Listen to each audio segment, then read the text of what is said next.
Hello friends, welcome to Get Review Get Smart channel.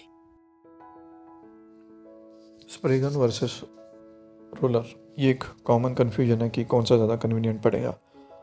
देखिए, अगर आपको यूज़ के हिसाब से देखना है तो स्प्रे गन ज़्यादा कम समय में अच्छा रिजल्ट प्रोवाइड करती है और उसका फिनिशिंग भी बहुत अच्छा होता है। लेकिन स्प्रे गन का अगर आप मेन यूज़ देखेंगे तो वहाँ पे आता है जब आपकी वॉल्स का साइज़ बहुत बड़ा है और आपको काइंड ऑफ एक ही कलर दीवार पे मारना है। मतलब या तो वो वाइट कलर की बना रहे हैं या कोई single colour, grey colour, yellow colour, अगर पूरी की पूरी वैसे बनानी है तो उस कंडीशन में बोल सकते हैं कि स्प्रे गन का यूज़ करना बहुत ज़्यादा यूज़फुल है।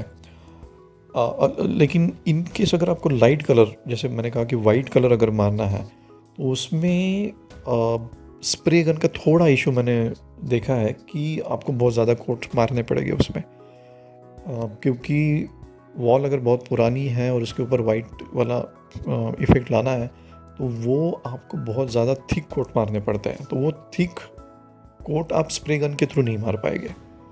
तो वाइट कलर जहाँ आ जाता है या इवन थोड़ा भी ऐसे ऑफ वाइट वगैरह वैसे वाले जो कलर आ जाते हैं वहाँ पे स्प्रे गन इतना ज़्यादा यूज़फुल नहीं है। उसमें बहुत ज़्यादा कोट लगाने पड़ते हैं, फिर दो कोट के बीच का गैप भी बड़ा होता है, तो मैं रिकमेंड नहीं करूँगा कि आप उस चीज़ के लिए यूज़ करें।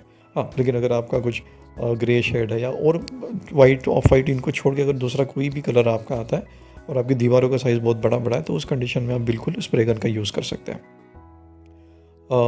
वाइट कलर या ऑफ वाइट कलर के लिए आपको रोलर का ही यूज़ करना ज़्यादा एडवांटेज रहेगा, क्योंकि आपको गाढ़े कोट बना मारने होंगे उसमें। ये एक हो गया। बची बात टाइम, कितना समय लगता है पेंटिंग करने के लिए।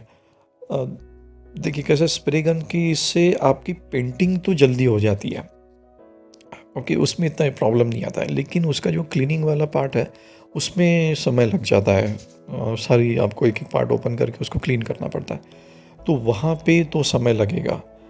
रही बात रोलर की, इसमें तो रोलर के इसमें पेंटिंग करने में ज़्यादा समय लगता है, लेकिन उसकी सफाई में इतना ज़्यादा समय नहीं लगता है as compare to spray gun, क्योंकि स्प्रे गन के इसमें आपको सारे पार्ट एक एक करके साफ़ करने पड़ेंगे। आपको अंदर कोई पेंट सूखना नहीं चाहिए, अदरवाइज़ नेक्स्ट टाइम जब आप पेंटिंग करने आएंगे तो आपको प्रॉब्लम फेस होती है उसमें। तो हर पेंटिंग वर्क के बाद आपको अपना स्प्रे गन साफ़ करना बहुत ज़रूरी है। पानी से हो गया तो अच्छी बात है, अगर नहीं होता तो फिर आपको टर्पेंटाइन यूज़ करके भी उसको साफ़ करने की ज़रूरत पड़ेगी। तो ये जस्ट बेसिक डिफरेंस मैंने अभी बताया आपको दोनों के इसमें। स्प्रे गन के इसमें थोड़ी मैंने एक चीज़ ऑब्ज़र्व की है कि फ्लोर इतना गंदा नहीं होता है, लेकिन उसमें इशू ये आ जाता है कि एडजेसेंट वॉल्स जो वहाँ पे कलर उड़ के उसके स्प्रे जाने का बहुत ज़्यादा प्रोबेबिलिटी होता है, तो आपको उसके हिसाब से फिर वो कवर अप करना पड़ता है। तो समय जो स्प्रे गन के इसमें पेंटिंग का कम हो रहा है वो हमको मास्किंग के इसमें ज़्यादा चला जाता है, मतलब एरियाज़ को कवर करना, ढक के रखना, इन सब के इसमें स्प्रे गन का असली समय चला जाता है। तो ओवरऑल रोलर को और स्प्रे गन को अगर समय लग रहा है तो वो सेम ही है। समय की इसमें इतना ज़्यादा डिफरेंस मुझे तो फील नहीं हो रहा है, क्योंकि मास्किंग करना है, फिर पेंटिंग करना है और फिर क्लीनिंग भी करना है, तो ये सब मिला के जितना समय हो रहा है उतना सेम टाइम रोलर के साथ ही होता है।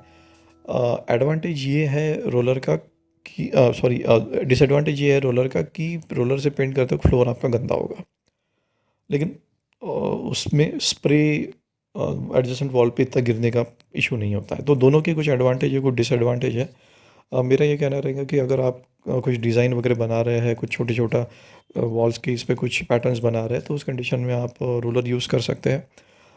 बट अगर आपके 3 वॉल्स अगर सेम ही कलर के आप यूज़ करने की कोशिश कर रहे हैं तो उस कंडीशन में आप स्प्रे गन यूज़ करेंगे तो ज़्यादा कन्वीनियंट रहेगा। So that's all from my side, thank you.